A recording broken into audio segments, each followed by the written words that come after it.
మీకు తెలుసా, భీముడు ఒకసారి తన అన్నయ్య అయిన హనుమంతుణ్ణి కలిశాడని?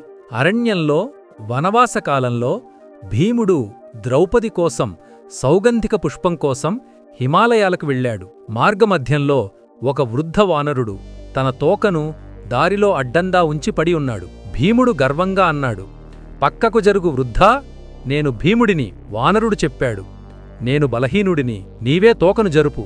భీముడు ప్రయత్నించాడు, కాని తోక కదల్లేదు. ఆశ్చర్యంతో చూశాడు.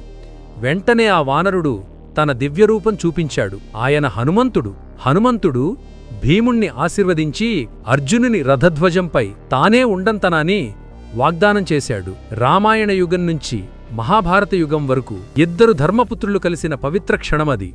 మరిన్ని మహాభారత వీడియోల కోసం లైక్ చేయండి, షేర్ చేయండి మరియు సబ్స్క్రైబ్ చేయండి.